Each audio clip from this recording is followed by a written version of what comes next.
Gardien semble être un bon goûteur, c'est le rhum cacao. Le rhum cacao. Le rhum cacao. Oui, tout à fait. Monsieur Gardien, vous avez goûté, votre impression? Bah écoutez, il a l'air bon, oui. C'est très amusant de voir ce que fait la concurrence, c'est toujours intéressant. C'est pas concurrent. Bah, c'est une concurrence, oui. Bon, il faut voir, vous avez essayé la crémasse parce que j'ai goûté, c'était... Enfin, c'est un peu trop sucré pour moi, mais c'est bon. Oui. Qu'est-ce que vous pensez de manière générale de l'événement? Écoutez, c'est très bien. Il y a toutes sortes de recettes, toutes sortes de... Une grande diversité, c'est bien, je pense qu'il faut continuer. Cette connexion entre la terre et la table, ça vous dit quoi? Oh là. Ça valorise?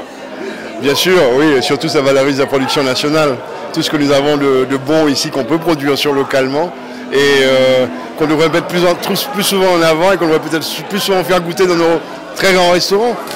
Qui est-ce qui paraît pour goûter monsieur Robertson? On peut voir là. Et nous allons préparer des petits plats pour que nous nous goûter nous-mêmes.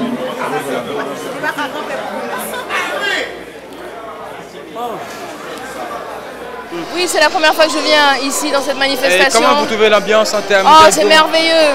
Écoute, Haïti grandit, Haïti devient encore meilleur que ce que je connaissais. Il y a des manifestations comme ça qui sont organisées de façon très sérieuse. On a le choix des chefs, le choix des cuisines. Vraiment, je ne m'attendais pas à avoir autant de professionnalisme. Bravo. Quelles sont vos remarques à propos de la cuisine haïtienne? Quel a été ce qui vous a plus mis au cours de cette 4e édition de Goût et Saveur la Caille? En fait, je connais la cuisine haïtienne depuis longtemps, depuis 15 ans. Je considère que c'est l'une des cuisines les meilleures du monde parce qu'elle est épicée, il y a beaucoup de flavors, ça sent vraiment très bon. Et je crois qu'il faut vraiment essayer d'amener cette cuisine un peu partout dans le monde. C'est bien, les cuisines, les chefs internationaux viennent ici, il faut emmener la cuisine haïtienne ailleurs.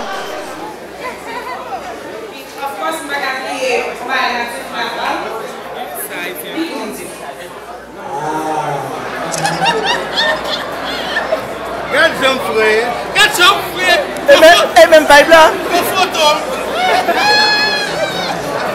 Je trouve que les gens ont répondu à l'appel. Les gens sont venus très tôt, comme d'habitude. Et on a ouvert les portes à 7h et même à 6h, 7h moins, il y avait du monde déjà. Et moi, je suis arrivé, j'étais déplacé pour me changer. Et le temps que je suis arrivé vers 7h30, il y avait des gens qui avaient déjà fait la tournée. Donc je suppose que les gens sont venus préparer, ils n'ont pas mangé, donc ils étaient venus vraiment déguster les plats.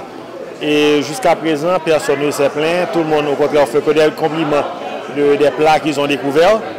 Et les chefs étrangers sont très excités de leur expérience et de l'accueil qu'ils ont reçu aussi et des compliments qu'ils ont reçus du public.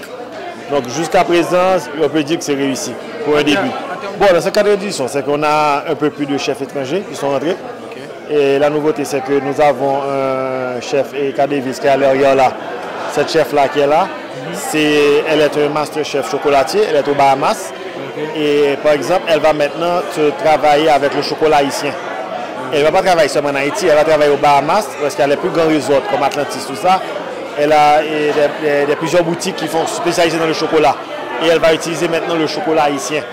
Donc elle va se promener, aller en province pour aller voir nos productions de chocolat. Elle va partir, elle va faire des produits avec. Et maintenant, ça a déjà créé une ouverture maintenant pour l'exportation du chocolat. Dans le temps, on était reconnus pour notre cuisine.